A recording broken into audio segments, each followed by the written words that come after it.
Setelah peristiwa agresi Belanda kedua ke Indonesia tahun 1948, Bung Karno ditangkap tentara kolonial Belanda di Yogyakarta.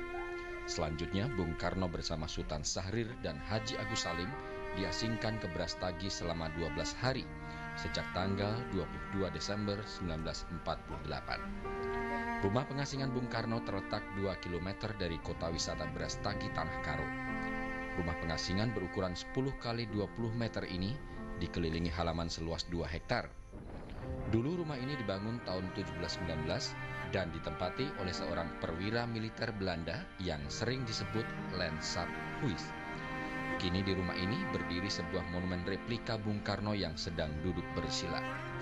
Ciri khas bangunan Belanda masih tetap dipertahankan, meski pernah direnovasi pada tahun 1957. Perabotan dan kamar tidur yang pernah dipakai Bung Karno juga masih tetap utuh.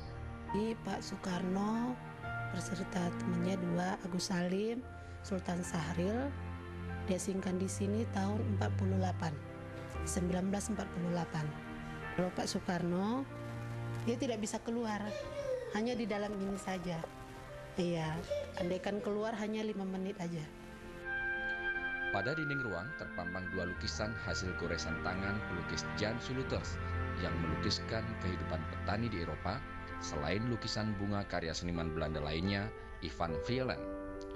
Di luar rumah, sebuah taman bunga mengelilingi. Keistimewaan bunganya ini, dia berbunga terus. Dia nggak berbunga. Musim apa juga dia berbunga terus ya. Sampai-sampai ada orang Belanda ingin ditanam di sana, nggak tumbuh. Bunga apa namanya? Bunga pamfir. Dari Brastagi, Bung Karno, Agus Salim, dan Sultan Syahrir kembali diasingkan di sebuah rumah tua di Parapat, persis di tepian Danau Toba. Suasana alam yang sejuk dan menawan menemani hari-hari Bung Karno setiap hari.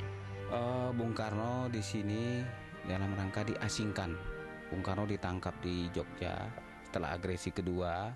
Kemudian kan diasingkan ke Brastagi dan ke Parapat kira-kira tahun 48, yaitu bulan Desember lah, sampai tahun 49.